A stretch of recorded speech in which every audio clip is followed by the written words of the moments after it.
Pai universal, fonte de toda vida e amor, te agradecemos pelo privilégio de sermos teus filhos nesse grande universo. Te agradecemos pelo Ser Supremo, que reúne em si a soma de todas as experiências e esforços das criaturas, guiando-nos na descoberta da verdadeira perfeição através do serviço e do amor. Te agradecemos pelo ajustador do pensamento, a centelha divina que habita o nosso interior, iluminando as nossas mentes e conduzindo as nossas almas pelo caminho da vida eterna. Também somos gratos pelo Espírito da Verdade, que nos ensina a reconhecer-te como nosso Pai e nos fortalece para vivermos espalhando luz e bondade no mundo. Pai eterno, gratidão pelo Espírito Santo, o cuidado materno do universo, que conforta os nossos corações, inspira a nossa fé e sustenta a nossa esperança diante dos desafios da vida. Pai amado, com humildade e alegria, aceitamos o chamado para seguirmos o caminho da verdade, da beleza e da bondade, confiando que passo a passo seremos conduzidos da escuridão da incerteza à luz eterna do paraíso. Primeira fonte centro. Entregamos a Ti a nossa vida, o nosso serviço e o nosso amor, para que seja feita a Tua vontade em nós. Amém. Assim seja. Amém. Amém. Muito bom. Sim, obrigado. Muito bem, pessoal. Então vamos continuar a nossa leitura aqui, né? Sobre esse julgamento de Jesus. Vamos lá. Nós vamos ler, então, agora o item 18451, para quem gosta de acompanhar no livro, né? Então, quem vai nos ajudar aqui? Posso ler. Então vai lá, Suzinha, muito obrigado. A segunda reunião do tribunal. Às 5h30, o tribunal retomou os trabalhos e Jesus foi levado para a sala adjacente onde João esperava. Ali, o soldado romano e os guardas do templo vigiaram Jesus enquanto a corte começava a formulação das acusações que deviam ser apresentadas a Pilatos. Anás deixou claro para os seus Ups, companheiros que a acusação de blasfêmia não deveria ter nenhuma importância para Pilatos. Judas estava presente durante essa segunda reunião do tribunal, mas não testemunhou. Essa sessão do tribunal durou apenas meia hora, e quando suspenderam-na para irem diante de Pilatos, eles haviam delineado a acusação de Jesus para fazê-lo merecedor da pena de morte, resumindo-a em 3 motivos: que era um pervertor da nação judaica, que enganara o povo e incitara-o à rebelião, que ensinava o povo a recusar pagar o tributo a César, que, com a pretensão de ser um rei e fundador de uma nova espécie de reino, incitava a traição contra o imperador. Todo esse procedimento era irregular e totalmente contrário às leis judaicas. Não havia 2 testemunhas que tivessem concordado em qualquer questão, exceto aqueles que testemunharam a respeito da afirmação de Jesus sobre destruir o templo, edificando-o novamente, em 3 dias. E mesmo a respeito desse ponto, nenhuma testemunha falou pela defesa, nem foi Jesus chamado a explicar sobre a intenção do que havia dito. O único ponto baseado no qual o tribunal poderia tê-lo julgado com consistência teria sido da blasfêmia, e o julgamento dela teria que repousar inteiramente no próprio testemunho dele. Mesmo no que concernia a blasfêmia, eles deixaram de proceder a uma votação formal sobre a pena de morte.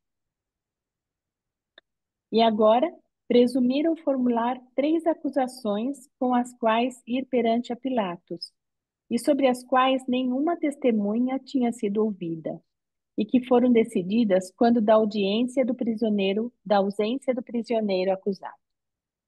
E quando isso foi feito, 3 dos fariseus deixaram o tribunal.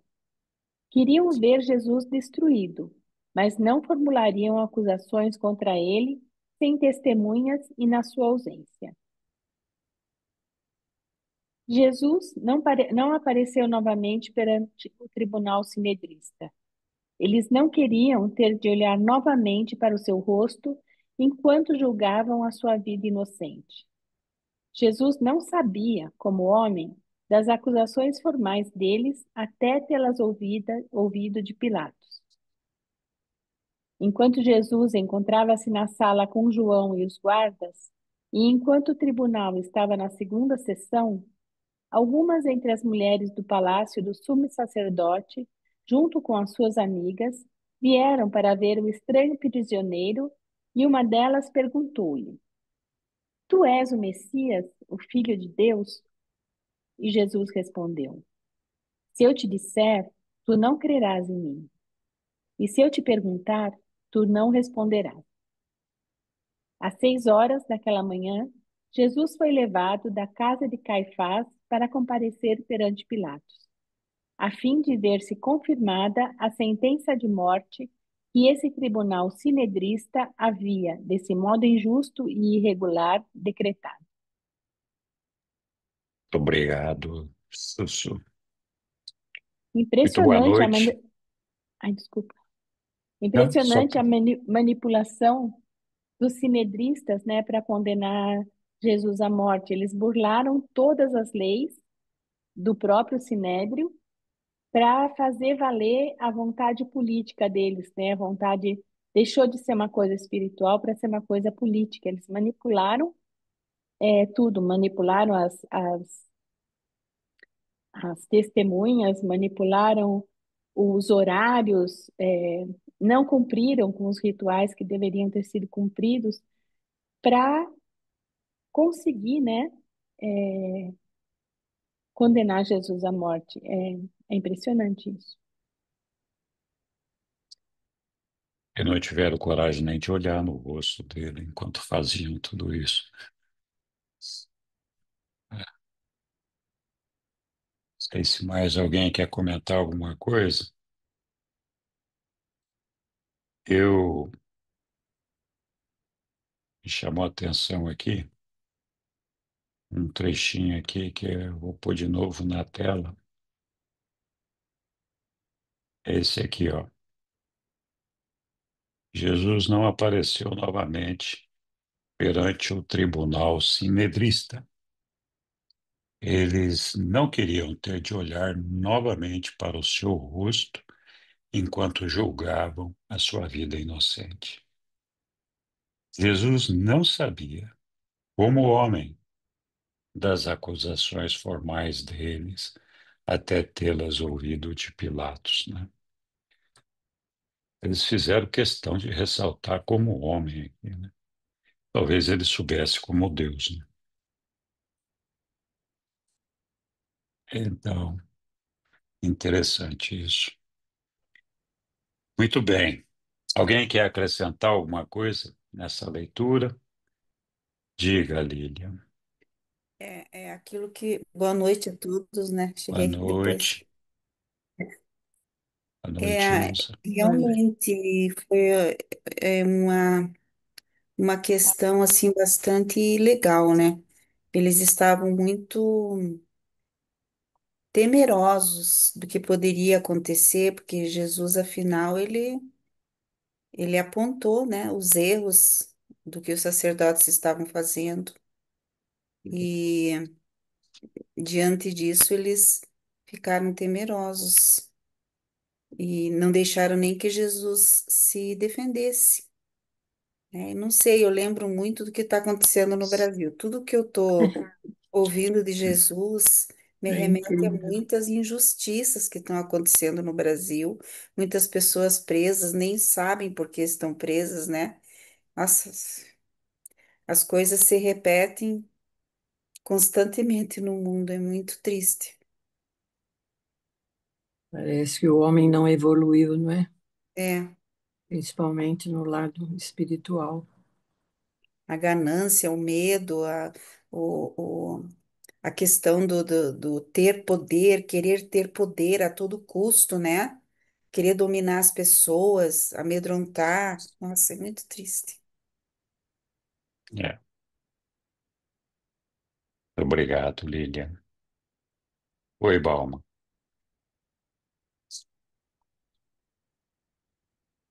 Então, vai.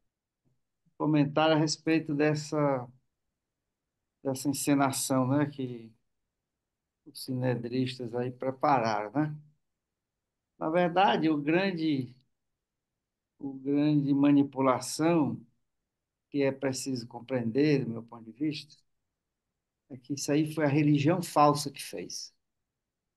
Isso aí não é político, não é nada disso. É só uma religião sectária, né? E aí foi manipulada pelas altas patentes dessa religião, né? Que ainda hoje ela permanece, só que ela caracteriza a nossa religião institucionalizada. Ela perde a condição de veicular para o ser humano a verdade e passa a manipular uma outra coisa que não é a religião de Jesus. Então, na verdade, quem matou Jesus foi a religião que hoje é a religião disseminada pelo planeta, porque a religião de Jesus foi esquecida, porque a religião de Jesus não tem dinheiro, a religião de Jesus não tem templo, a religião de Jesus não tem manifestação de poder exterior, é um processo completamente interior, né, comandado por Deus dentro do próprio homem. Aliás, não é nem comandado, é comandado por nós quando a gente aceita, né? E pela Espírito da Verdade. Então, quando há um choque dessas duas energias no planeta, então aquele que materialmente for mais frágil, ele é certamente muito, ele é violentamente atacado, né? Nem que seja silenciosamente, mas é atacado, com certeza. Isso vale para hoje, isso é atualíssimo isso, né? Só que agora essa religião, isso vale para a religião da Ásia, isso, do meu ponto de vista, a religião da Ásia, do Ocidente, de todos os lugares, essas religiões, todas elas seriam com certeza, seria não, são com certeza a religião anticrística, quer dizer, anti-Jesus, anti a religião interior de Jesus. Isso aqui é a grande realidade. E nós temos que, compreendendo isso, cada vez mais mergulhar dentro de si mesmo, para poder ter o diálogo com aquele que é o nosso guia, que é o espírito interior, né? Que veio nos buscar aqui nessa confusão toda aqui. É isso que eu queria comentar, porque a gente tem a tendência de não compreender isso. É como se fosse uma religião do passado, como se fosse um elemento histórico, né? Ele é um elemento histórico, mas ele nunca foi tão verdadeiro hoje como foi naquela época, né? Continua verdadeiríssimo. Quer ver? Vocês querem ver como é que isso é verdadeiro? Tire o dinheirinho do pastor. Diga lá, todo mundo diz para lá que não vai dar mais o dízimo para o pastor, que aí ele não. Vocês vão ver o que é que ele é capaz de fazer. Por aí vai. É isso mesmo que eu ia falar. Muito bom, Balma. É, Tem algumas de fato, religiões que não existe pastores e as pessoas não cobram nada. Tem o Eckankar, as testemunhas de Jeová, ninguém recebe nada. Todas as pessoas são voluntários.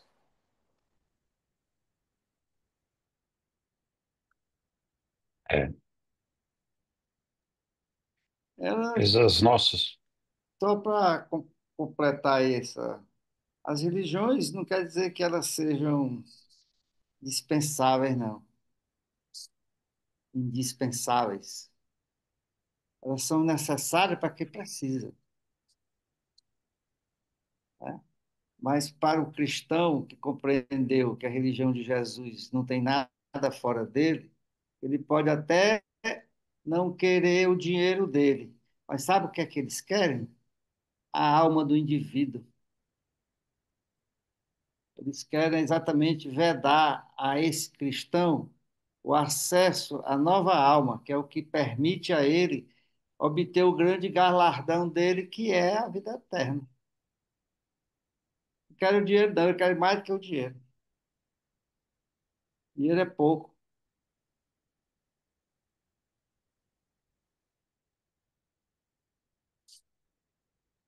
Mais alguém?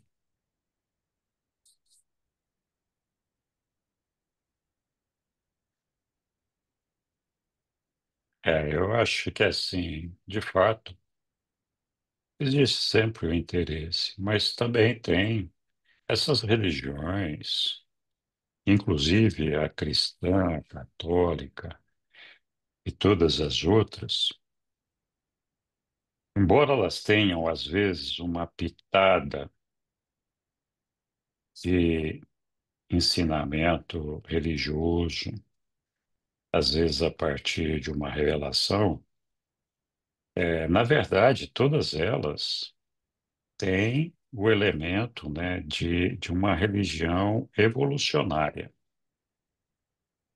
E a religião evolucionária é assim mesmo. Tem gente que realmente acredita ah, nessas, nessas teorias, nesses dogmas, nessa, nessa religião que é pregada em algumas religiões. Tem muita gente de boa fé nesse negócio, né? Os crentes de boa fé que realmente acreditam que aquilo que a religião dele está propagando é o certo. Tem muita gente que está fundamentada em cima da Bíblia e acredita verdadeiramente que a Bíblia é a verdade absoluta de tudo, né? Então, assim, muitos de nós somos frutos dessa evolução, dessa sociedade evolucionária que compõe a totalidade da humanidade, compõe a totalidade do universo, dos universos, né? Algumas vezes eu já falei, nós somos parte de um organismo vivo, né? Nós somos parte do todo, né? No nosso caso, é o Supremo, com certeza, Supremo que está se desenvolvendo, conquistando a sabedoria, conquistando a perfeição por meio da experiência, que inclui a nossa experiência pessoal. Então, nós somos parte desse organismo, nós somos parte desse todo. E, e como parte esse todo, ele vai formando uma ideia, uma compreensão daquilo que nós somos, daquilo que Deus é. E essa ideia e essa compreensão, evidentemente, frequentemente está equivocada, né? Mas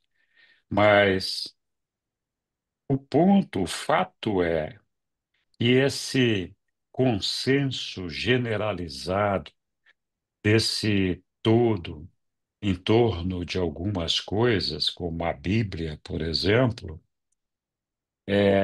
funciona como uma, uma tábua de salvação para algumas pessoas que não percebem que, na verdade, essa tábua da salvação é uma âncora e o indivíduo fica preso ali, não consegue avançar. O próprio livro de Urântia, os reveladores nos dizem que as coisas na humanidade têm que caminhar juntas.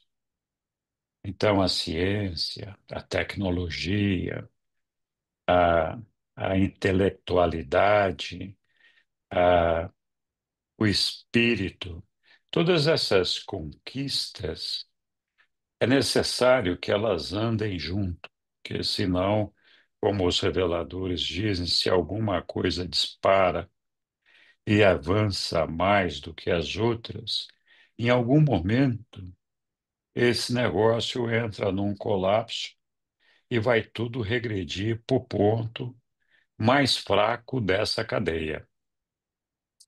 E isso funciona assim mesmo, porque é só ver, nós temos hoje um avanço incrível na tecnologia, a tecnologia há anos-luz à frente da nossa sociedade hoje, da compreensão do homem, e a principal prova disso não é o fato de que algumas pessoas não conseguem lidar com a tecnologia. Tem gente que não consegue fazer Pix, por exemplo, né? Tem gente que não consegue trabalhar na internet, tem gente que aceita tudo que vê na internet. Então, a maior prova de que nós não estamos preparados para isso é o próprio uso indevido e distorcido dessa tecnologia pela nossa mente, pela mente doentia dos homens, que ainda está lá no tempo das cavernas, né? Então, eu acho que assim, e essa é uma opinião pessoal, a tecnologia avançou muito mais do que a nossa espiritualidade. Se nós fôssemos espiritualmente tão desenvolvidos quanto a tecnologia, não haveria uso errado da tecnologia. Ela seria, o uso dela seria para o benefício da humanidade. E não para criar divisões, separações, oposições, todas as coisas que nós temos visto.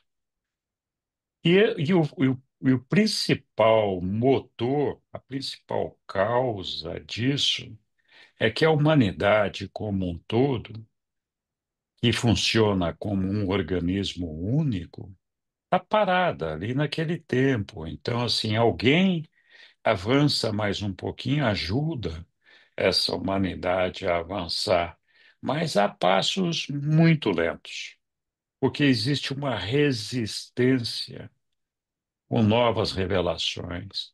Existe uma resistência em abrir a caixa preta, existe uma resistência.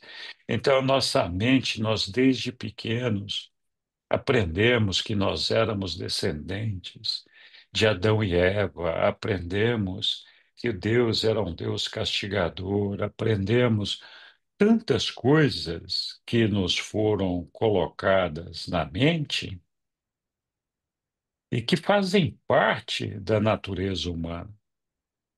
Essas coisas são as que travam o nosso desenvolvimento, mas, ao mesmo tempo, é o que assegura um certo nível de civilização.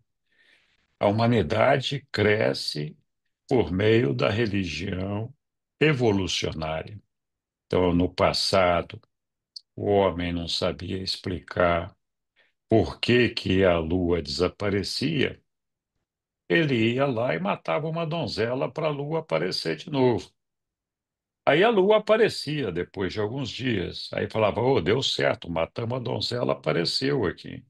E essas coisas, sempre que a gente não sabe explicar as coisas, a gente atribui as coisas ao sobrenatural e o homem é muito escravizado por conta disso daí. Então, eu estou dizendo tudo isso porque eu concordo com o Bauman, mas a verdade é que nós, todos nós, trazemos conosco uma cultura, um entendimento, uma educação, uma meio que uma lavagem cerebral que é difícil nos desfazermos dela. Mas é essa lavagem cerebral, é essa cultura que nos trouxe até aqui. É, de uma maneira errada, atrasada, fraca, com dificuldade de superar, mas se não fosse pelas revelações, o homem teria muita dificuldade de ir aparando todas essas arestas, né? E as revelações, além de serem revelações, elas são revolucionárias. Aí é só ver o que aconteceu com Jesus, o que aconteceu com Adão e Eva, o que pode acontecer com o livro de Urântia, né? Então a gente tem uma tendência a ajustar essas revelações para a nossa experiência evolutiva, para nosso processo evolucionário. E é por isso que quando a gente nasce com essa memória da civilização meio que impregnado nas nossas células, e a gente então parte de um ponto que é mais ou menos esse onde a sociedade se encontra hoje. Então, essa memória coletiva, que faz parte de todos nós, ela está impregnada de tal forma que, de certa forma, é bom, apesar de nos segurar e nos prender aqui no caos e no erro. Não fosse assim, nós estaríamos no momento em que nós nascemos, lá na idade da caverna, estaríamos lá como o homem das cavernas, né? Então, sim, continuamos sendo atrasados, continuamos sendo rudes, continuamos não entendendo as coisas, continuamos tendo dificuldade de entender Deus.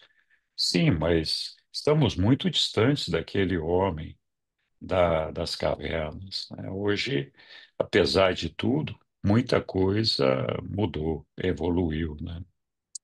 Então, é verdade, essas religiões, além de carregar consigo toda essa cultura evolucionária, tem aquelas que têm o interesse pessoal, o interesse econômico, o interesse político, o interesse de poder. Isso é bem evidente, está ali, né? E, de fato, como a Ângela nos falou, tem algumas religiões que não cobram nada, fazem tudo de graça, né? É um voluntariado. Mas mesmo essas acham que só eles têm a religião da verdade. Só eles têm o poder de se aproximar de Deus. E têm, por quê? Porque eles estão impregnados dessa cultura daquela religião dela. Então, a religião institucional, ela, ao mesmo tempo que faz muito mal para o homem, ela é necessária, porque quando o homem nasceu, andam em volta, eles ali no momento em que nasceram e cresceram e saíram da tribo deles, não apareceu Deus na frente deles e disse: Olha, eu sou Deus, sentem-se aí que eu vou dar uma aula para vocês de como que é o negócio e como a coisa funciona. Eles tiveram que aprender por conta deles, né? E fazer todas as coisas erradas que fizeram por conta deles. Isso não justifica a atitude do Sinédrio com relação a Jesus, que se assemelha à maior parte dos equívocos da humanidade em fazer julgamentos. A maioria dos julgamentos A grande maioria dos julgamentos que envolvem a sociedade são feitos em interesse próprio, né? Interesse de poder, interesse econômico, interesse financeiro.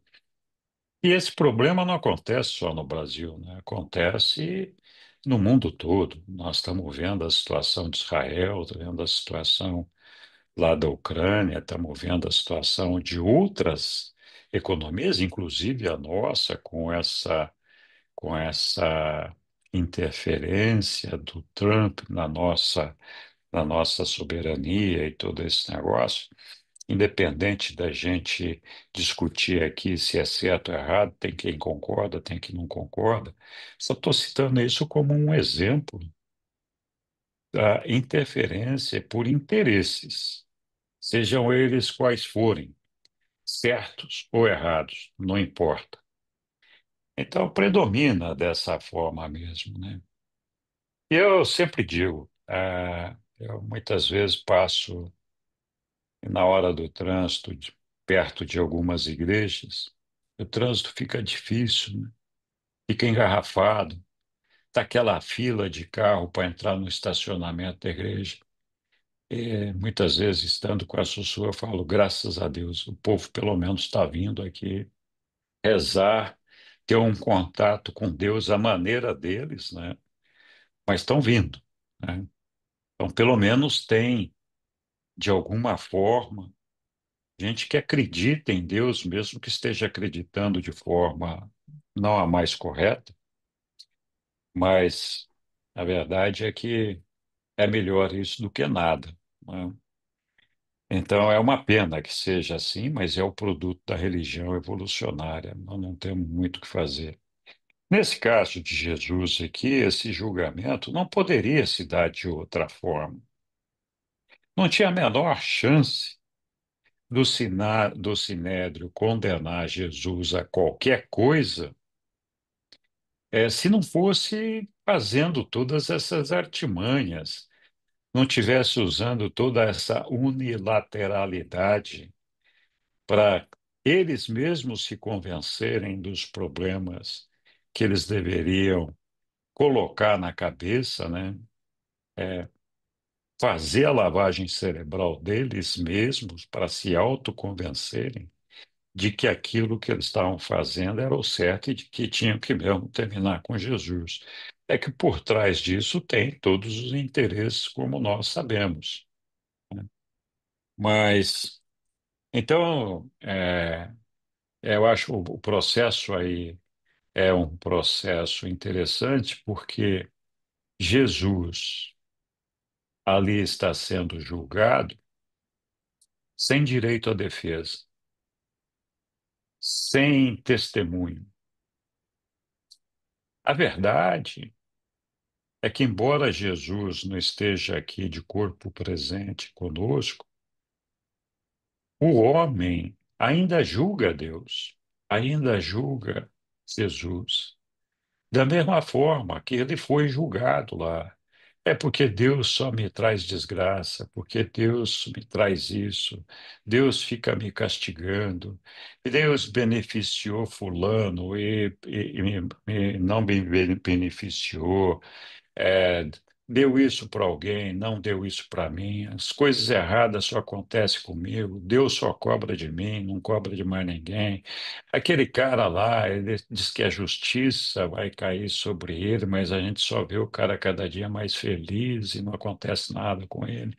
Então a gente julga Deus todos os dias, por ignorância e às vezes por interesse. E naquele caso de Jesus não foi diferente, né? Foi um julgamento por interesse e também por ignorância. Porque muitos daqueles homens lá que tinham os interesses que tinham lá, eles verdadeiramente acreditavam naquilo que eles estavam falando. Muitos deles acreditavam que Jesus era um blasfemo.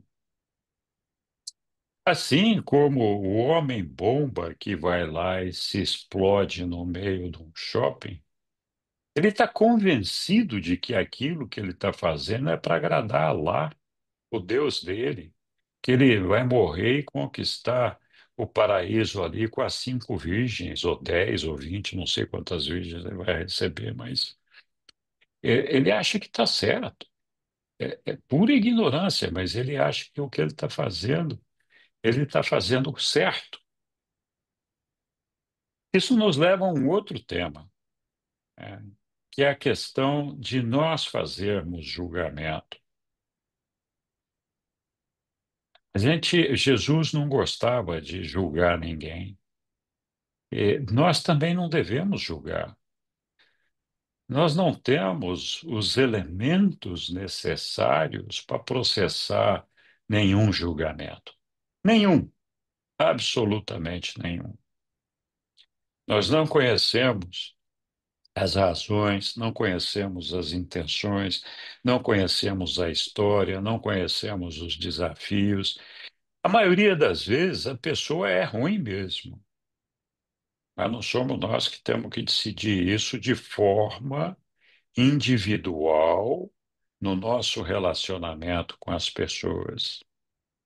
Mas os reveladores dizem que é lícito, que é certo o homem promover julgamentos em nome da sociedade. Então, quando existe uma lei, quando existe uma estrutura judiciária para fazer julgamentos, ainda que, ainda que eles sejam errados, os reveladores dizem que isso é necessário para manter a sociedade, para manter o equilíbrio, para manter uma certa ordem na casa, mesmo que errado.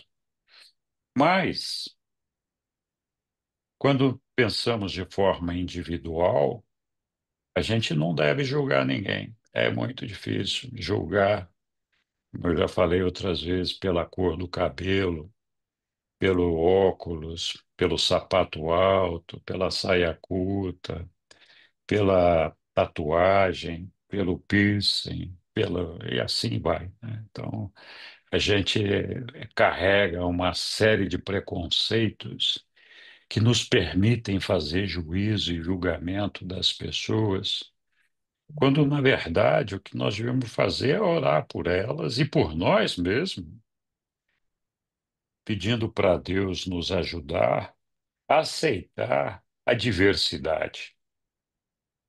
Nós não somos iguais, nós somos diferentes. E a nossa maior dificuldade é justamente conviver harmonicamente e amorosamente com essas diferenças. Mas quando a gente pensa que a gente é parte de um corpo só, de um organismo vivo, então a gente tem que pensar, bom, eu não sou mais bonito do que ninguém, eu sou uma célula só desse corpo. A célula que está lá no rabo desse corpo, ela é tão importante como aquela que está no cérebro, né? Se o rabo ficar entupido, danou-se, não vai dar certo o negócio. Então, desculpe eu estar falando assim, mas a gente tem que pensar que nós somos parte desse todo, desse organismo vivo, que nos afeta a todos nós, que ao mesmo tempo que cada um de nós somos responsáveis por melhorar esse organismo vivo, por fazer com que ele cresça cada vez mais saudável, a gente tem que entender que esse mesmo organismo nos prende naquilo que ele é e do qual nós fazemos parte. Nós não temos como estar à frente, anos-luz desse organismo vivo, senão a gente não faria parte dele. Então, tudo que acontece nesse organismo nos afeta, assim como o que nós fazemos afeta esse organismo. Então, também já falei disso antes. O nosso corpo é um cosmos, é um universo, é um organismo vivo. Quando a gente corta a ponta do dedo lá, a gente não sente imediatamente que cortou a ponta do dedo. Quem está sentindo? É a gente. Eu sinto quando eu me machuco. Quando nós fazemos alguma coisa errada, o Supremo sente. O Supremo sente que nós fizemos alguma coisa errada, porque nós somos o corpo dele. Nós somos as células dele. Então, sim, nós temos que fazer uma evolução individual de cada um de nós para chegarmos, entregarmos o nosso trabalho, a nossa experiência para o Supremo. Mas, mas é importante a gente lembrar, a gente pode chegar a ser um finalitor. Nós não vamos passar do nível de finalitor enquanto o Supremo não estiver completo, não estiver formado. De forma tal que, quando nós fazemos alguma coisa errada, alguém vai ter que cobrir aquilo que nós fizemos errado. O nosso pai não vai fabricar um Henrique novo para consertar as coisas que o Henrique não fez. O buraco que o Henrique fizer, vai sobrar lá um pedacinho daquele buraco para cada um de vocês, para cada um dos outros cumprir aquilo que eu não cumpri. Porque senão o quadro não vai fechar. Então é dessa forma que nós temos que nos sentir como parte desse todo, né? E é difícil isso. E isso leva à ideia, novamente, de fazer a vontade de Deus. Vontade de Deus é que nós nos amemos uns aos outros e que nós ajudemos a construir esse organismo vivo, tendo Deus no nosso coração, e deixemos o julgamento por conta de quem tem autoridade para isso, que é Deus, que é os anciões dos dias, né? Que eles é que vão decidir quem é que está fazendo parte correta desse organismo e está cumprindo a sua parte e quem não está. Nós não temos como saber isso, né? Lilian, sua mão já está ficando roxa aí, mas eu ainda vou esticar mais um pouquinho aqui. Tá bom, não tem problema. Não, quando É, você falou que o Supremo, ele sente quando nós praticamos algo incorreto, né? Dá para dizer também que nós todos também sentimos, nós, com se, certeza né? Já que absoluta. nós somos parte do cosmos, Sim, então com tudo. certeza absoluta. Tá. Tudo que nós fazemos, o que eu faço de errado, afeta todos vocês. O que qualquer um de vocês faz de errado, afeta tudo. Então, nós somos uma parte de um todo, uma partezinha de um todo. Então, aquela história que eu já falei outras vezes, né? Você pega um acidente de trânsito, quem está ali no trânsito está ferrado. Tem que esperar aquele negócio desembaraçar. Foi a pessoa que está ali no trânsito que errou? Não. Ela está pagando um preço por um erro que alguém cometeu. Porque o acidente não acontece por acaso, acontece porque alguém fez alguma coisa errada. Alguém cometeu um erro, senão não aconteceria o acidente. Então, isso vale para tudo o que nós fazemos na vida. Então, assim, qual é o sentido, qual é a ideia do reino de Deus? É que esse corpo esteja unido, que essas células, cada um de nós somos uma célula, esteja participando ativamente do desenvolvimento desse corpo, como se fosse um bebê no útero.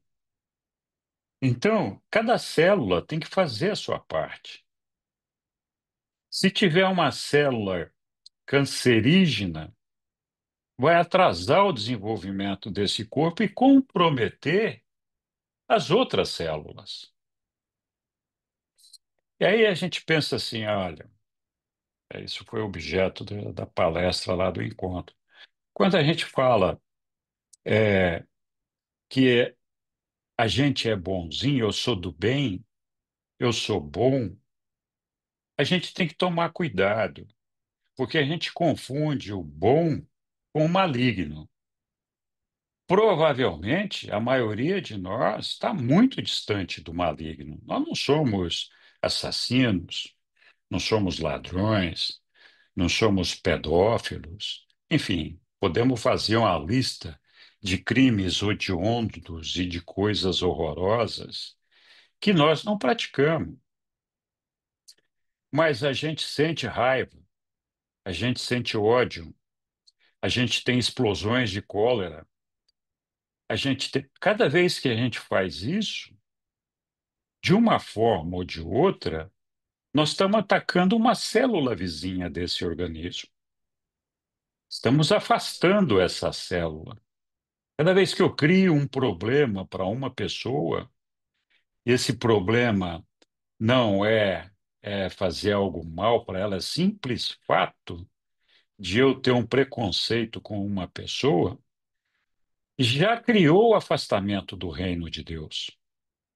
Já distanciou a irmandade que seria necessária, já distanciou o amor, já atrasou o amor. E esse negócio se propaga por todos os lados, porque uma pessoa que é rejeitada, que é humilhada, ela cria problemas.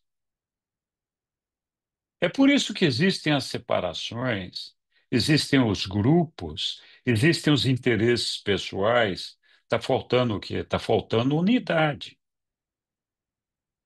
A unidade não é uniformidade, mas a unidade, quem pode dar, exclusivamente quem pode trazer unidade para nós é o nosso Pai. Se todos nós tivermos Deus no nosso coração como deve ser, o mundo vai se transformar imediatamente num mundo de luz e vida. Porque ninguém vai fazer mal para ninguém. Ninguém vai fazer coisa errada. Todos nós vamos amar os nossos semelhantes e servir aos nossos semelhantes de acordo com a vontade de Deus. Então, quando a gente mente, quando a gente fica com raiva, quando a gente tem espírito de vingança, quando a gente faz cópia pirata, quando compra produtos falsos, ataca a imagem das pessoas, mente sobre as pessoas, tem perjúrio, tem. Então, todas essas coisas afetam a humanidade como um todo. O todo não está indo para frente. Então, esse processo do qual Jesus viveu ali, que foi uma coisa horrorosa, uma coisa horrível, nós temos que pensar e trazer isso para os nossos dias também, né? De que maneira nós julgamos não só a Deus, e como eu falei, a gente vive julgando Deus e vive julgando Jesus. De que maneira a gente julga os nossos semelhantes? Que oportunidade de defesa nós estamos dando? Que testemunho, que provas, que evidências? A gente muitas vezes se baseia num fato isolado, né, para ter um problema com uma pessoa, né? Lembra, Jesus nem autodefesa ele praticava, porque ele encarava o agressor como uma pessoa ignorante, que não sabia o que estava fazendo. Então, ele não podia ser tão ignorante quanto aquele ignorante que o estava atacando, retribuindo com ignorância e atacando aquela pessoa. Por isso que ele não se defendia.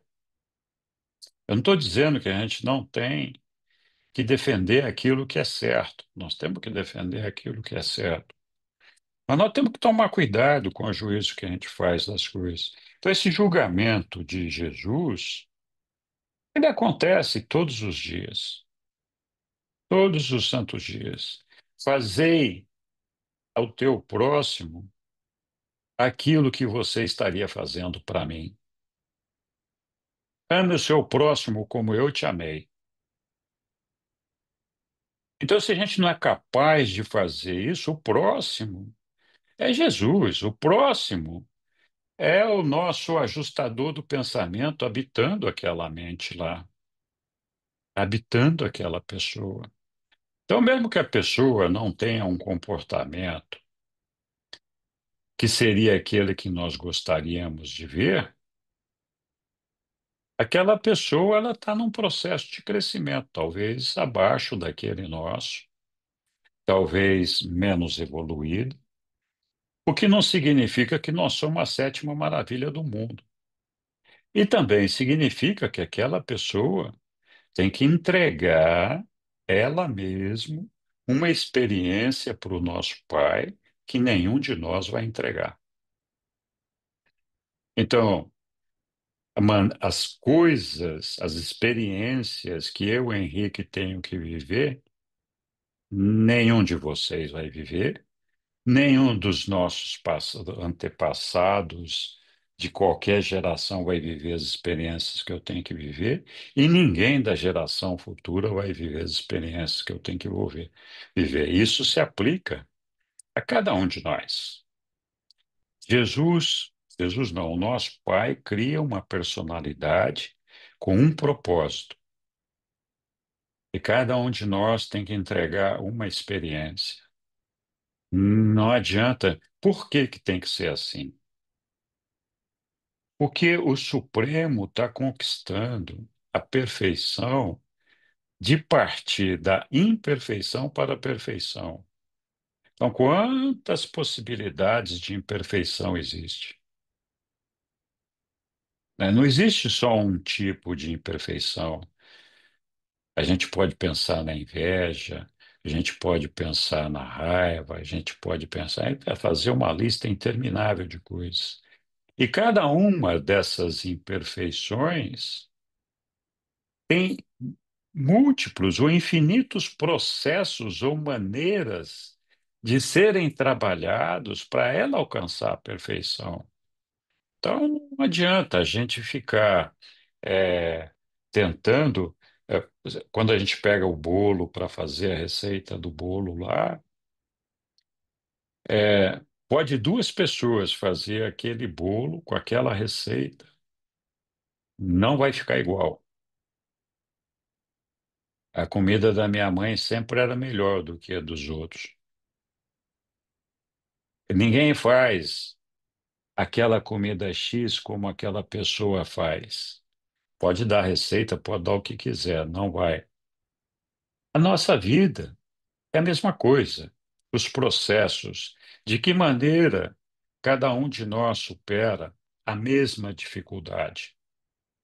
Então, dentro de casa, uma casa que tem, sei lá, pai, mãe, 5 ou 6 filhos, mais os agregados, todo mundo morando na mesma casa. Aí tem um problema ali na casa. Como cada uma dessas pessoas lida com esse problema? Cada um reage de uma forma diferente. Um chora, o outro grita, o outro não sabe o que fazer, o outro vai embora para a rua, o outro faz no chão.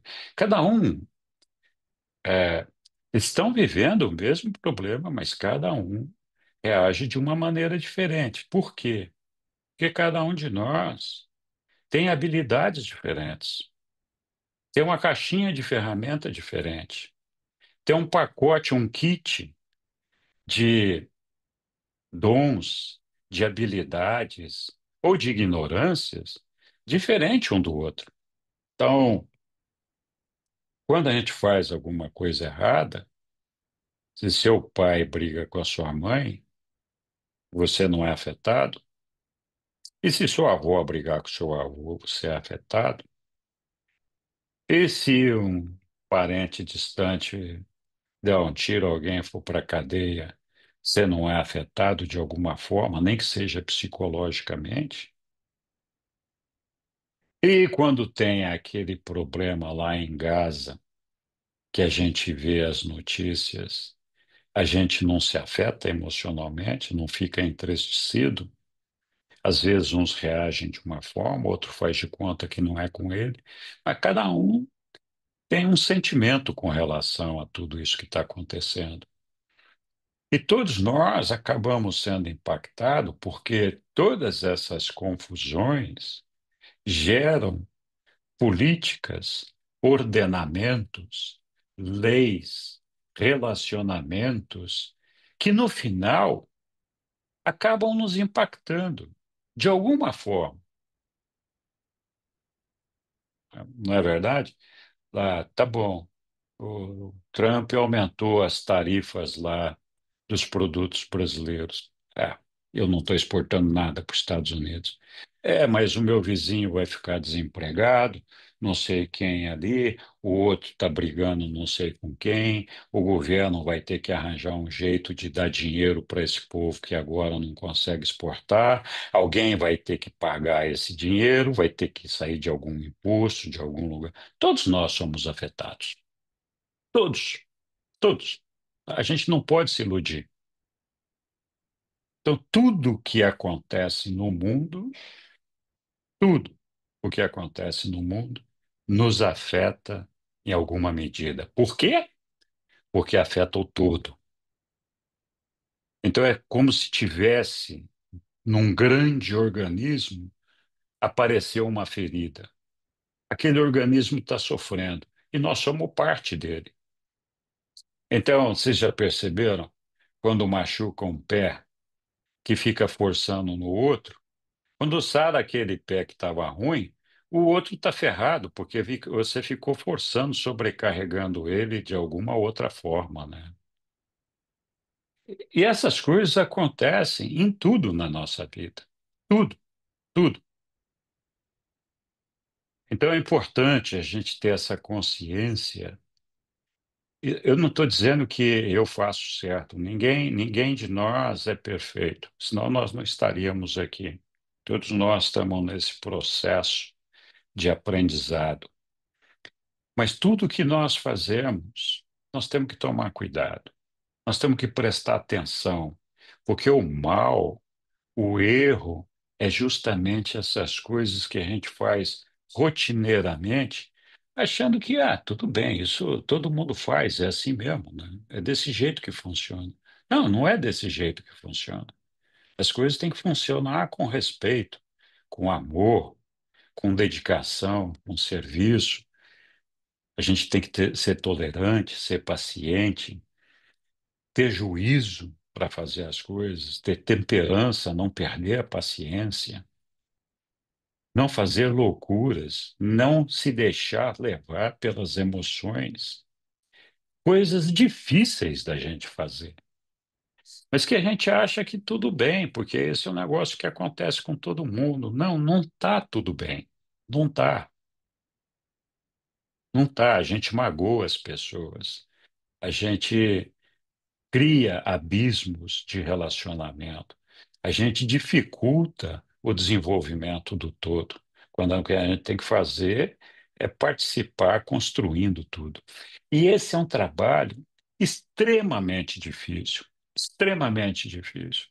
porque a gente se obriga a superar todas aquelas coisas que a gente acha que só nós sabemos, que só nós somos o dono da verdade, que todo mundo está fazendo errado, nós é que fazemos certo. Então é uma dificuldade danada. A gente tem mesmo essa dificuldade de relacionamento, né?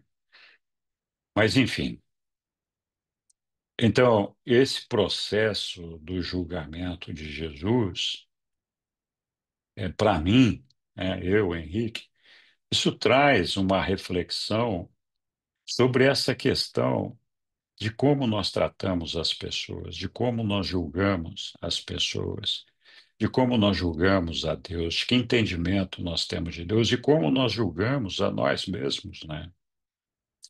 É, então, nós estamos dando as oportunidades certas para todo mundo que nos cerca, né? Estamos buscando o amor de Deus ao invés de culpá-lo das nossas desgraças, dos nossos infortúnios, das nossas falta de habilidade para conduzir as coisas, a maior parte dos nossos problemas é criado por nós mesmos. A maior parte delas. São poucos os problemas que nós temos que não são criados por nós mesmos. Ou pelas pessoas que nos cercam, outras circunstâncias, mas faz parte desse processo.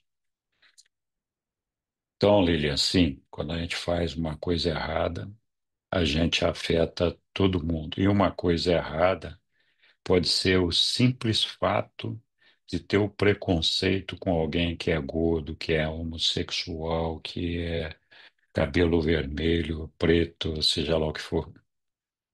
Foi ele. Não, e também o que a gente faz de bem é a mesma coisa, né, de bom. Porque quando a gente, eu acho que a maioria das pessoas, pelo menos, é, elas tentam, quando elas erram, elas percebem e tentam fazer o Sim, contrário, né?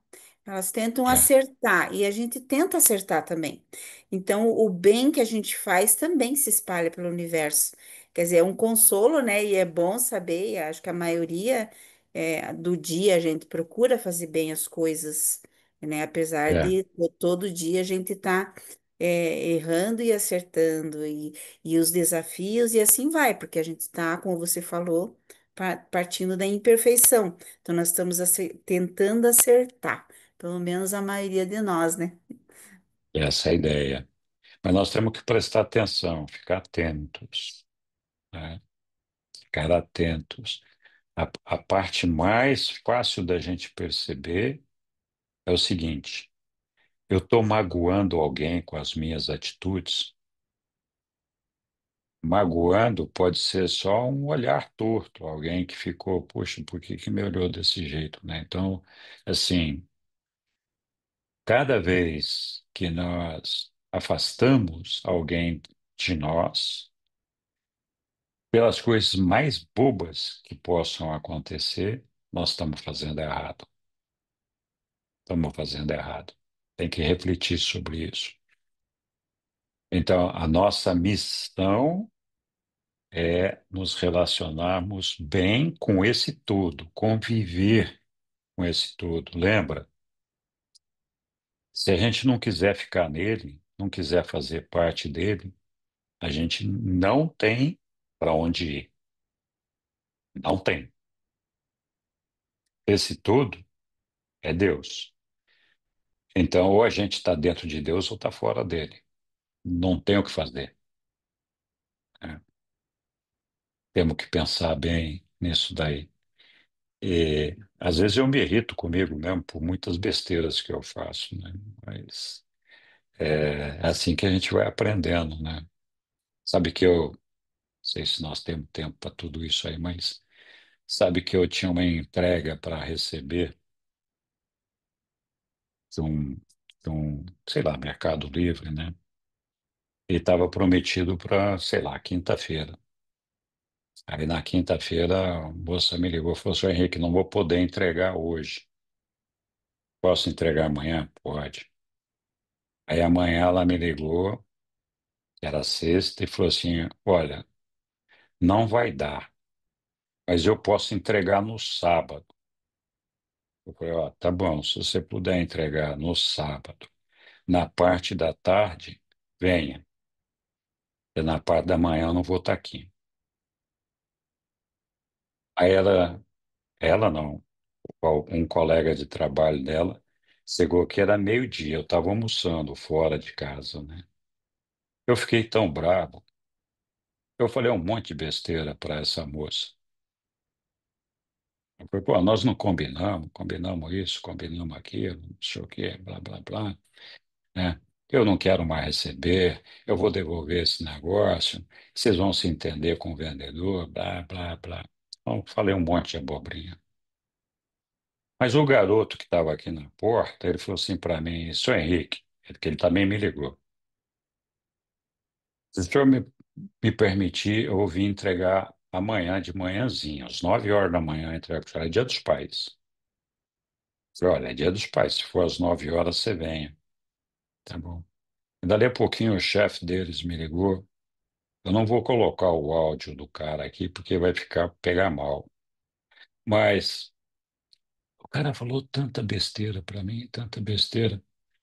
E aí eu fiquei pensando, né? Eu podia criar caso com o rapaz. Eu sou o culpado disso. Tá certo que eles não cumpriram lá, mas eu não tinha o direito de me exaltar com a menina que tinha feito uma promessa que não pôde cumprir, que nem era a responsabilidade dela, ela não era capaz de fazer aquilo. Então eu me exaltei, tive um momento de raiva, de agressividade com aquela coitada que não, na verdade, ela não tinha culpa nenhuma.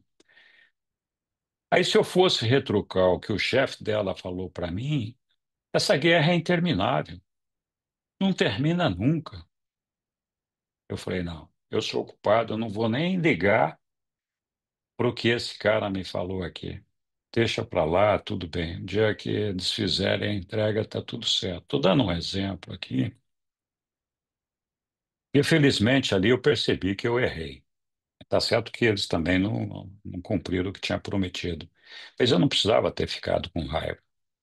Não precisava ter agredido verbalmente a pessoa que estava falando comigo. Eu fiz errado. Eu fiz errado. Então, a gente tem que tomar cuidado, tem que prestar atenção nessas coisas. E aconteceu errado por quê? Porque eu me deixei levar por uma emoção do momento, me deixei envolver por aquela emoção que tomou conta de mim e fez com que eu perdesse a minha capacidade de raciocinar, a minha espiritualidade e a minha capacidade de perdoar, de amar, de ter paciência com as pessoas, né? Então, felizmente, dessa vez eu percebi que eu fiz errado. Mas tem muitas vezes que a gente não percebe, né?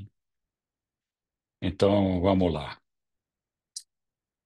sei se mais alguém quer falar alguma coisa aí, senão nós vamos continuar a nossa leitura aí. Não, é só mais um comentário. Quando você É. falou que nós somos habitados pelo Espírito ajustador, né? E eu estava Hum, lendo, acho que foi hoje que eu li uma parte que diz que nós somos templos de Deus, do livro de Urântia, né? Que nós deixa. somos templos de Deus, porque o espírito ajustador do pensamento, que é uma parte, né, que é uma fagulha de Deus, habita em nós. Sim, essa é Então, uma frase famosa de Jesus, é, né? Não busqueis a é, Deus nos templos, ele está dentro de vós, né? é, É. o livro de Jurandir repete isso, quer dizer, essa é como se fosse uma coisa sagrada, cada um de nós, né? Somos o templo de Uhum. Deus. É muito lindo isso e a gente sempre tem que estar repetindo, porque todas as pessoas erram, né? E às vezes a gente não Sim, tem paciência, né? Mas sim, faz parte, faz parte. tá certo, Lilian, obrigado. Oi, Yara, Boa noite, Henrique. boa noite. Boa noite, pessoal. Tava com saudades de vocês. Boa noite, querida. Nós também, com saudade de você. Ai, como é bom, né? Essa reciprocidade e a gente acreditar nela, É, né? É, você tocou, você finalizou tocando no âmago da situação, né? Que nos torna humanos e que nos salva. E cada um de nós que tem a experiência de se conhecer, né? Desse autoconhecimento, consegue realmente extrair dessa experiência essa mudança de mentalidade, que é a expansão da consciência que a gente adquire quando a gente tem reflexões boas e a gente entende a nossa impaciência, a nossa necessidade de perdoar a nós mesmos e aos outros, porque isso acontece cotidianamente. na nossa vida. Eu gostei quando você falou que nós afetamos e somos afetados e impactados, né? O tempo inteiro. Somos sistemas nervosos conversando com outros sistemas nervosos. E a gente pode aprender a ter cuidado com a gente e com o outro. E a gente precisa se incluir, né? Porque é daqui, desse lugar que a gente vai conseguindo se acolher, que a gente vai poder acolher o próximo. E o que acontece na nossa vida é sempre um convite, né? Como que eu vou me acolher? Como que eu posso ter paciência para me acolher numa situação que eu preciso participar, porque eu sou parte do todo, e ver a minha parte, e saber o que é meu.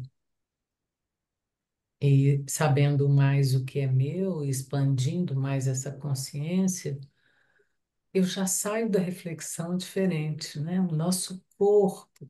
Eu ando refletindo assim muito como trazer Urântia para o corpo, né? Assim, o corpo somos nós. É, a nossa mente, ela está dentro do nosso corpo, está dentro da minha cabeça, que é ligada ao corpo. Então, somos nós, não temos escapatória. E essa missão ela é pessoal e intransferível. E é nessa árdua e gratificante missão que está toda a grandiosidade do Pai, o reino de Deus para a gente, né? Que bom. Isso mesmo. Gostei muito de Bom, ouvir. Foi muito muito, obrigado. foi muito abrangente a sua fala hoje, como sempre, né, Henrique? E Obrigado. eu gostei de você dizer para a Lilian, eu ainda tenho mais algo para dizer. A gente precisa aprender a dizer, a falar e a saber exatamente quando é que a gente conclui, para que o outro possa saber, conhecer que cada um de nós tem uma mensagem, né? Tem algo a dizer. E assim a gente aprende a se ouvir mutuamente. É isso. Obrigado, Yara. Oi, Ângela, você queria falar alguma É, coisa? mudei de ideia. Vamos ler mais um pouco. Palma também levantou a mão e desistiu. Acho que eu falei demais aqui, mas tá bom. Se quiserem se manifestar, ainda tem tempo. Se não, continuar uma leitura aqui. Vamos lá. Foi o Bauman, não, fui eu que levantei a mão. Eu ia dizer que a gente tem É, uma tendência de agir de forma muito compulsiva, que foi o caso que aconteceu com você, você agiu de forma compulsiva. Depois foi que você veio a razão, né? é, Daquele comportamento agressivo, digamos assim.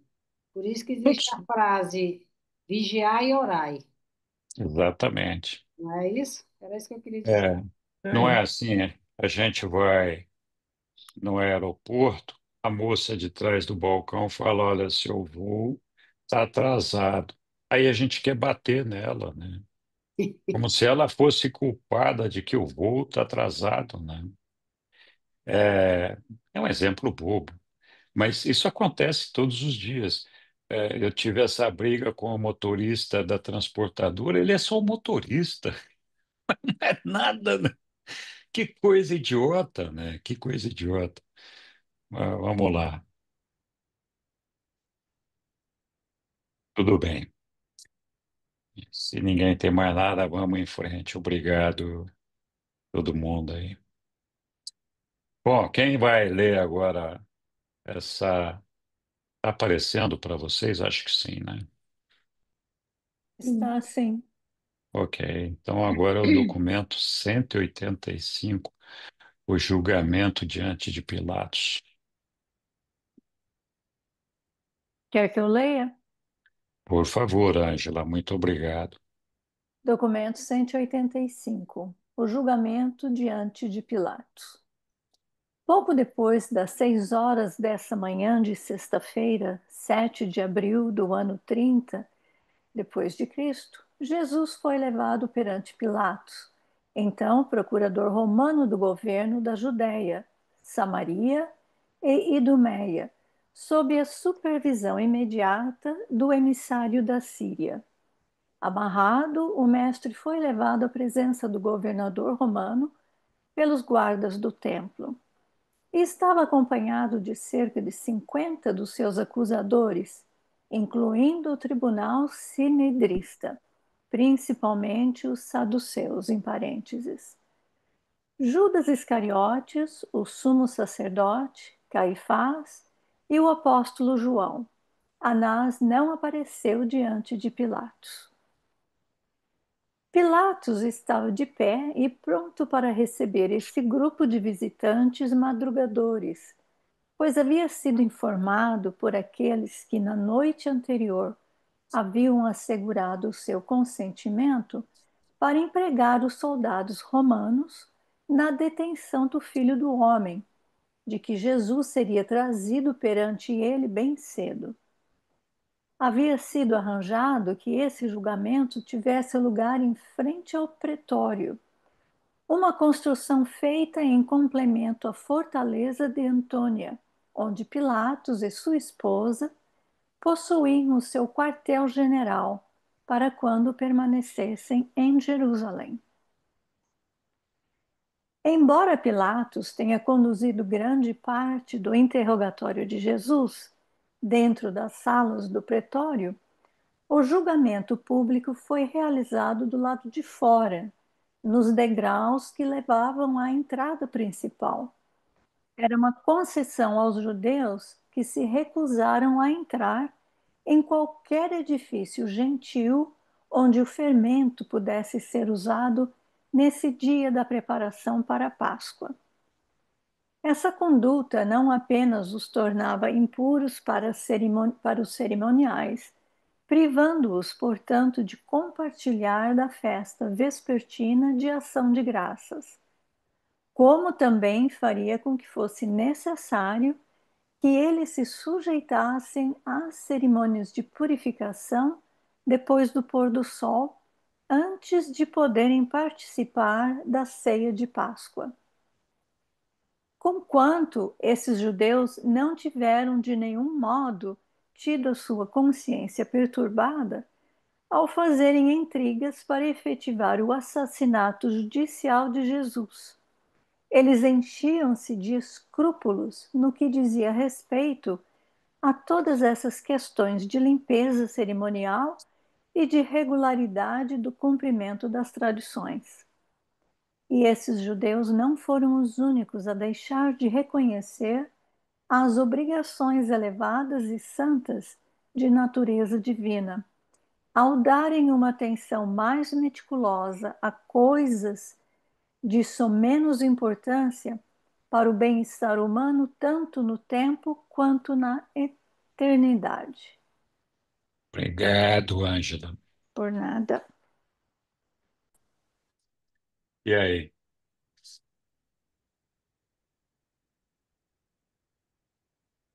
Aí, Melhor eu não subir no tijolinho de novo, né? aí que dão mais importância para lavar a mão, para não estar dentro de um prédio onde talvez estejam usando fermento, do que matar um deles, matar alguém. Não é? Não é uma das leis, dos 10 mandamentos, é o sexto, né? Exatamente. Então, a preocupação com o fútil, com o banal, e não está nem aí para aquilo que realmente é importante. Ai, ai, ai. Mas isso volta todo o tema que a gente estava discutindo antes, né? Desde a cabeça de cada um foi temperada, foi a lavagem cerebral feita na cabeça dessas pessoas ignorantes, né? De dar importância para essas coisas e não se perceber, não perceber que estavam fazendo uma coisa muito pior, né? Tá certo que tem por trás disso também os interesses, né? Mas Independente disso, é, é assim que funciona, muitas vezes, infelizmente. Muito bem. Estamos, pessoal, meio abatido hoje. Acho que eu falei demais na outra. Vamos continuar aqui. Ninguém está batido, não, só estamos ouvindo. Meu Deus do É, céu. É eu triste também toda acho, essa não, situação. Quer que eu continue? Pode continuar, Angela, por favor. Uhum. 1. Pôncio Pilatos. Se Pôncio Pilatos não tivesse sido um governador. Desculpe, Ângela, vamos esperar um pouquinho aqui. O Ah, Tiago é. levantou a mão aqui. Que aconteceu algum problema, Tiago? Diga lá. Seu microfone está fechado, viu, Tiago? Ou você levantou a mão sem querer, não sei. Acho que ele levantou sem querer. Então, continuamos aqui. Vamos lá, Ângela. Se Pôncio Pilatos. Se Pôncio Pilatos não tivesse sido um governador razoavelmente bom das províncias menores, Tibério não o teria suportado como procurador da Judéia por 10 anos. Embora fosse um administrador bastante bom, era moralmente covarde. Não era um homem de grandeza suficiente para compreender a natureza da sua tarefa como governador dos judeus. Ele nunca divisou o fato de que esses hebreus possuem uma religião verdadeira, uma fé pela qual estavam dispostos a morrer, além de haverem milhões e milhões deles espalhados aqui e ali por todo o império, que encaravam Jerusalém como santuário da sua fé e tinham um respeito pelo Sinédrio como sendo o mais alto tribunal da terra. Pilatos não gostava dos judeus, e esse ódio profundo cedo começou a manifestar-se. De todas as províncias romanas, não havia nenhuma mais difícil de governar do que a Judéia. Pilatos nunca compreendeu realmente os problemas que a administração dos judeus abrangia, e assim, muito cedo, na sua experiência de governador, ele cometeu uma série de grandes erros quase fatais e praticamente suicidas. E foram tais erros que deram aos judeus um tal poder sobre ele. Quando eles queriam influenciar as suas decisões, tudo o que tinham a fazer era ameaçar com uma revolta. E Pilatos capitulava rapidamente. E essa aparente vacilação ou falta de coragem moral do procurador era devida principalmente à memória de um certo número de controvérsias que ele havia mantido com os judeus e porque, em todos os casos, categoricamente, eles haviam levado a melhor. Os judeus sabiam que Pilatos sentia medo deles, que ele temia pela própria posição perante Tibério, e eles usaram a consciência disso como desvantagem contra o governador em inúmeras ocasiões. O desagrado que os judeus mantinham para com Pilatos surgiu depois de muitos conflitos infelizes. Primeiro, ele não levou a sério o profundo preconceito deles contra todas as imagens, considerando-as símbolo de adoração idólatra. E assim permitiu que os soldados entrassem em Jerusalém sem remover as imagens de César das suas bandeiras, como havia sido a prática dos soldados romanos sob o comando do seu predecessor. Uma grande delegação de judeus aguardou por Pilatos durante 5 dias, implorando-lhe que tirasse essas imagens dos estandartes militares. Ele recusou-se completamente a aceder ao pedido deles e ameaçou-os com a morte imediata. Pilatos, sendo ele próprio um cético, não compreendia que homens com fortes sentimentos religiosos não hesitassem em morrer pelas próprias convicções religiosas. E pois ficou consternado quando esses judeus alinharam-se, desafiantes diante do seu palácio, colocando as suas faces no chão, dizendo que estavam prontos a cumprir. Ele recuou, ordenou que as imagens fossem removidas dos estandartes dos seus soldados em Jerusalém, e viu-se daquele dia em diante sujeito grandemente aos caprichos dos líderes judeus, que desse modo haviam descoberto a sua fraqueza ao fazer ameaças que temia cumprir. Posteriormente, Pilatos determinou reconquistar esse prestígio perdido, e assim ele fez os escudos do imperador, tais como eram usados comumente para a adoração de César, serem colocados nas paredes do palácio de Herodes em Jerusalém.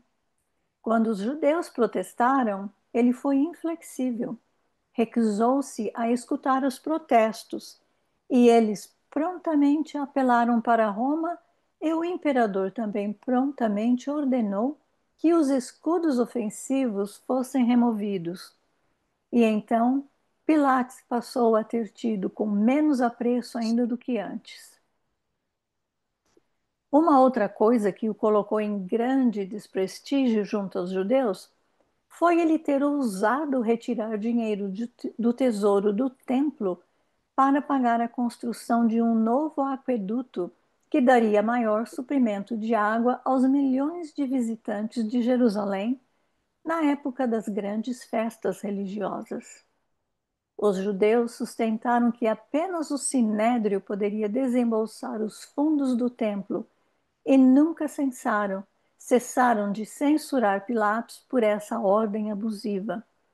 Nada menos do que 20 tumultos e muito derramamento de sangue resultaram dessa decisão. A última dessas revoltas sérias teve a ver com a matança de um grande grupo de galileus quando estavam no seu culto no altar. É significativo que, conquanto esse vacilante dirigente romano havia sacrificado Jesus por causa do seu medo dos judeus, para salvaguardar a sua posição pessoal, ele finalmente tenha sido deposto em consequência de um massacre desnecessário de samaritanos a propósito das pretensões de um falso Messias que liderou tropas até o Monte Gerizim, onde pretendia predizer que os vasos do templo estivessem enterrados. E motins ferozes aconteceram quando ele não conseguiu revelar o local onde estava escondido o vasilhame sagrado, como havia prometido. Em consequência desse episódio, o embaixador da Síria mandou Pilatos de volta para Roma. Tibério morreu enquanto Pilatos estava a caminho de Roma, e não mais ele foi apontado como procurador da Judéia. Nunca de fato ele recuperou-se completamente da condenação ao pesar por ter consentido na crucificação de Jesus. Não encontrando prestígio aos olhos do novo imperador, ele afastou-se, indo para a província de Laussane, onde posteriormente cometeu suicídio. Cláudia Prócula, esposa de Pilatos, havia ouvido falar de Jesus por meio de informações da sua camareira, que era uma crente fenícia do Evangelho do Reino. Após a morte de Pilatos, Cláudia passou a identificar-se de modo proeminente com a difusão das boas novas. E tudo isso explica muito do que aconteceu nessa trágica sexta-feira pela manhã. É fácil compreender por que os judeus tiveram a presunção de dar ordens a Pilatos, fazendo-o levantar-se às 6 horas para julgar Jesus. e também porque eles não hesitaram em ameaçar entregá-lo ao imperador por traição, caso ele ousasse recusar-se a cumprir as exigências deles quanto à morte de Jesus. Um governador romano condigno que não se houvesse envolvido de modo desvantajoso com os dirigentes dos judeus, jamais teria permitido a esses fanáticos religiosos sedentos de sangue que causassem a morte de um homem que havia declarado ele próprio não haver cometido nenhuma falta e ser inocente de falsas acusações. Roma cometeu um erro grave, um erro de consequências profundas nos assuntos da terra, quando enviou a mediocridade de um Pilatos para governar a Palestina. Tibério teria feito melhor se tivesse enviado aos judeus o melhor administrador de províncias do império. Obrigado, Ângela. Nada.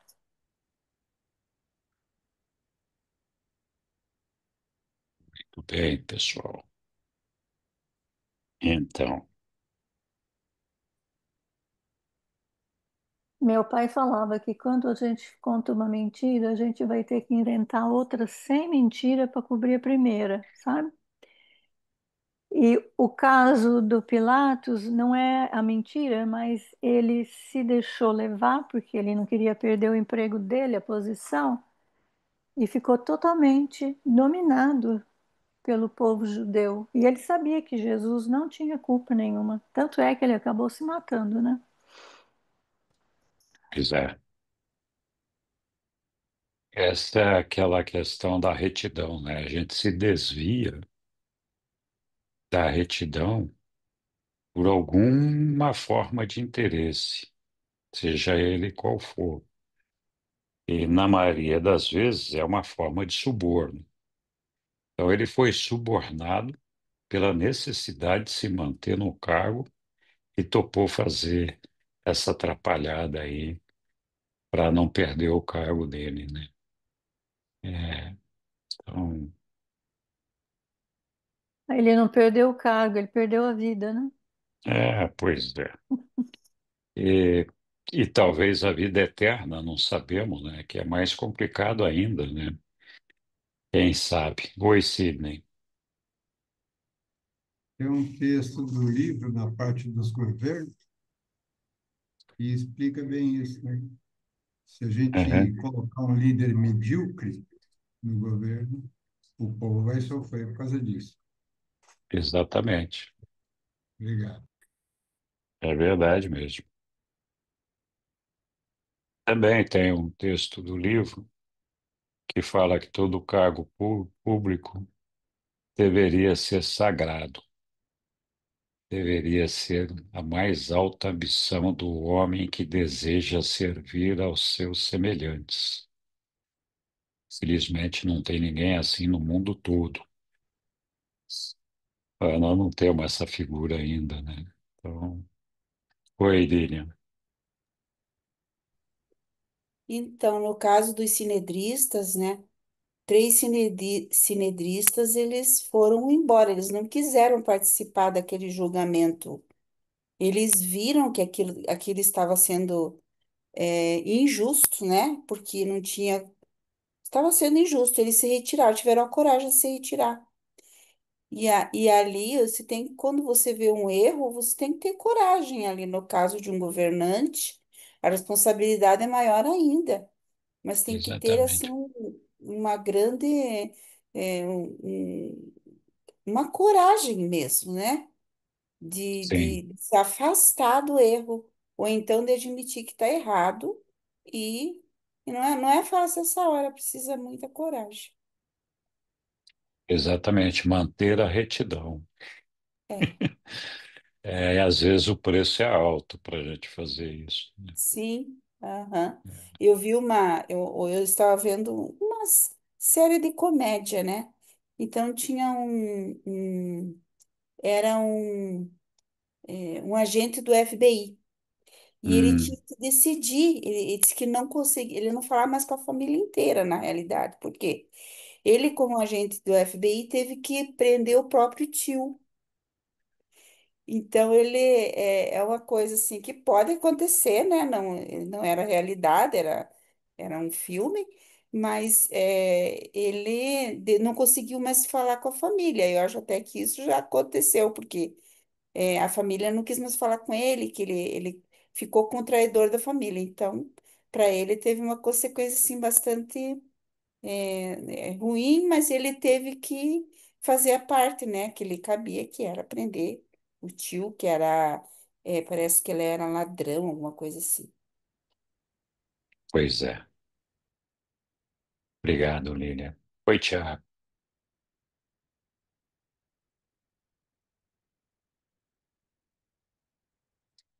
Tiago, eu não sei se você está falando, mas seu microfone está fechado. Aí, Oi, oi, boa noite. Estão me boa ouvindo? noite. Sim, estamos te ouvindo.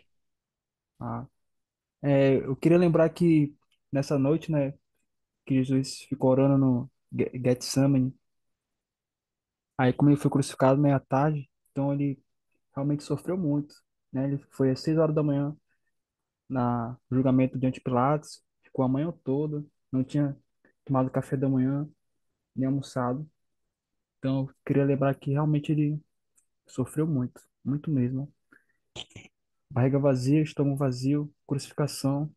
Imagine a turbulência e o alvoroço que tinha na mente dele, né? Mas que ele orasse para o pai, que ele não queria beber deste cálice, mas não era destino. E tem uma parte no livro também que fala, não sei onde é que tá, que fala que não era da vontade de Deus que ele morresse na crucificação, né? Ele tinha feito a vontade do Espírito Infinito, do Filho Eterno, mas do Pai Universal ele não sabia. Então ele se entregou, assim, pro destino. Foi uma coisa muito simbólica também. Acho que ele tinha na mente dele que de alguma forma, ele tem um simbolismo muito grande, de ele ter se crucificado, mas o pai não queria, de certa forma. É isso que eu queria falar. Obrigado, Henrique. Imagina, Tiago. Sempre bem-vindo aqui. Obrigado. Oi, Egli. Aí, fiquei pensando assim sobre o medo, né, que Pilatos tinha, né, porque ele sabia que ele era inocente e ele ficou naquele conflito entre medo e conveniência do status, da posição dele, de perder tudo isso contra a verdade e a justiça, né? Então ele ficou nesse impasse e teve assim, né, essa consequência que teve, porque isso gerou para ele um peso muito grande na consciência dele, que ele acabou até e nunca mais conseguiu se recuperar, né? A ponto dele se suicidar, perdeu posição, perdeu tudo e pelo medo, né? É uma reflexão, porque às vezes a gente desvia toma uma decisão baseada no medo e isso repercute fortemente na nossa vida, né? Então, o medo, ele é um tema importante, né? Que desvia muitas vezes da nossa retitude, da moral e enfraquece, né? Essa parte que a gente. Esse Pilates a gente tem também muitas vezes na nossa vida, né? É uma reflexão assim, que é uma característica muito forte assim, impactante, né? De julgar soberano do universo. Essa parte do livro inteiro, ela é muito, uau, nossa, é muito forte, porque É, mexe com questões muito profundas da nossa reflexão, dos nossos medos e tudo mais, de encarar a realidade, às vezes, algumas vezes. é verdade. Você lembrou bem, Egli. Sabe que a gente, de novo, é a questão da ignorância. A gente sempre tem uma preocupação do imediatismo, do curto prazo da nossa vida material, sem perceber que muitas vezes nós estamos ganhando esta vida aqui para perder a vida eterna.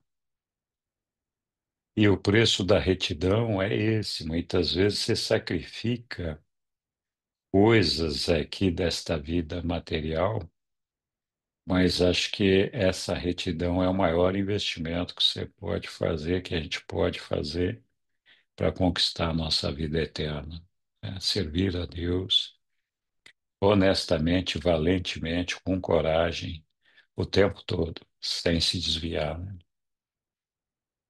Fala, Sussuzinha. É, sem dúvida, o Pilatos agiu para evitar os tumultos e proteger o cargo que ele tinha, né? E acabou fazendo parte de uma injustiça histórica. Mas, quando a gente lê o documento inteiro, a gente vê que ele não acreditava, com certeza, ele não acreditava na culpa de Jesus, né? E ele tentou salvar, não salvar, mas ele tentou negociar com os judeus para que não matassem Jesus, né? Então, ele tem várias atitudes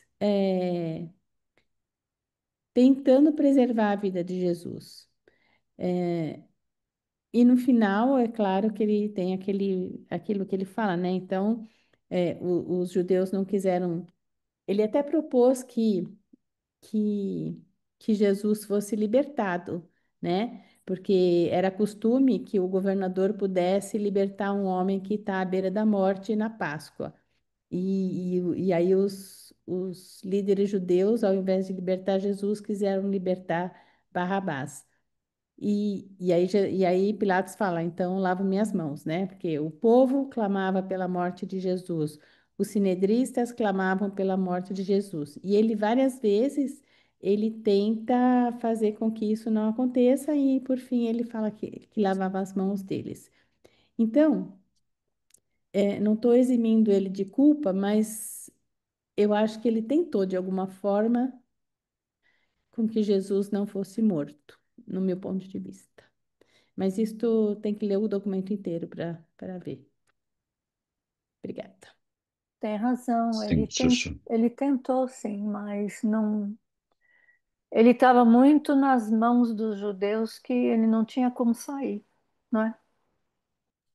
Isso Eu acho mesmo. que ele tentou realmente, mas o medo foi maior do que a firmeza Ele da tentou até a moral. página 5, né? Exatamente. Isso, tentou assim com um jeitinho muito, vamos dizer, malandro, vamos dizer assim, né? Aham. Meio que para se vender, para, né, para ficar bem na cena Uhum. com os judeus. Isso. Então não foi moralmente firme, forte, né? Não, não foi moralmente forte. Ele foi assim meio que tentou, porque era a consciência dele, né, de Uhum. que ele era inocente. Então, puxa vida, como que eu saio, né? Ficou na saia justa aí, mas não conseguiu se livrar muito da história. É verdade. E eu não sou nenhum ancião dos dias para julgar ninguém. Mas, mas o meu sentimento é de que ele não perdeu a vida eterna. É, É, porque no fundo ele tentou fazer alguma coisa. Ele não foi veemente, ele não foi enfático, mas ele tentou fazer alguma coisa, na é, minha opinião. Não estou eximindo ele de culpa, ele também foi é, partícipe na morte de Jesus, mas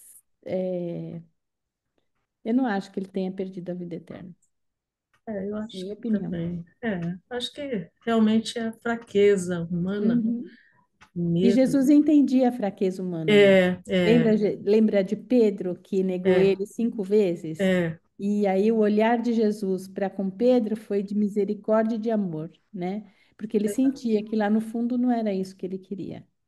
faz sentido, sim. Acho que Uhum. tem verdade. É, E, diga, Yara. eu interpreto assim, eu compreendi Pilatos numa inconsistência como autoridade, com o poder que era atribuído a ele, ele não tinha uma consistência para condenar Jesus, mas existia uma forte pressão social intensa, e diante de uma inconsistência que ele não tinha, e diante da atitude de Jesus de não ajudá-lo como ele gostaria, né, que Jesus tivesse um forte argumento por que ele não deveria ser morto e julgado, muito antes pelo contrário, Jesus mostrou que o reino dele não era desse mundo, né? Ele chegou a manifestar isso. Então, aí é que ficou mais inconsistente, porque diante de uma ignorância de um povo, né, sem condições de alcançar isso, sem condições de ter vivido essa experiência, tamanha assim a desordem deles, a desorganização, o ódio, aquela coisa, né? Eles tinham, os torturadores tinham instrumentos que eram pesados, próprio para sangrar mesmo, né? Então a gente percebe que era uma humanidade desumana ainda ali naquela época, né? Talvez até hoje, mas assim, então eu acho, eu compreendo que ele, na minha opinião pessoal, ele não foi uma autoridade, não agiu com autoridade, ainda que ele quisesse, eu acredito que ele talvez em algum momento possa ter, pela inconsistência de provas, sentido vontade de inocentar Jesus. Mas a pressão ali era tão forte que ele não estava no eixo dele, e aí a coisa, ele se perdeu totalmente, tanto que ele morreu, né? Não suportou, porque a repercussão do que ele não fez foi muito profunda, né? É isso que eu queria dizer. Obrigado, Yara.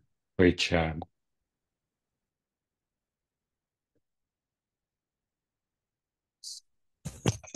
Ô Henrique, fugindo do tema, só por um minuto, comecei a ouvir música clássica, né? Debussy, Vivaldi, Mozart, e tinha uma época minha que era roqueiro, né? E hoje eu não tenho mais essa vontade de sair, curtir com os colegas meus que são metaleiros. Aí eu fico vendo que eles veneram muito o número 666, né? Aí eu lembrei que no livro de Urântia está, o planeta Terra é registrado com esse número no paraíso. Aí eu fiquei pensando aqui, qual foi o apóstolo que visualizou esse número do que teve uma visão? Queria que tu me explicasse mais, Henrique, por favor. Eu acho que foi João que teve essa visão, mas honestamente eu não me lembro. Foi João, É, foi João. foi João. Mas ele viu o final do número, né? Porque o É, número de Urântia é muito grande. A Lilian sabe bem. E o final que é 666, né, Lia? Né, Lilian? E aí ele só viu o finalzinho. Isso, ele é, só, é o número da Terra, né? Ele só viu o é. final. Mas as pessoas associaram esse número ao maligno, e na verdade não tem fundamento isso. Não, é uma associação gratuita, né? Não, enfim, Eu muito acho que é bem, porque pessoal. eles associaram com Terra, né? Com ser o número da Terra, ser o número da matéria, né? Tá. Então, É o número da besta que eles é, falam, né? então, o Então, número da besta, mas mas eu a acho besta que, é o animal em nós. aham, isso. Tem mais a ver com a materialidade, né? É, é verdade. Mas muita gente entende isso como sendo o número do maligno. Então, acha que é o número do diabo, sei lá eu o que é isso. Na verdade, não tem nada a ver. É, Pilatos é, lavou as mãos. É uma reflexão para todos nós.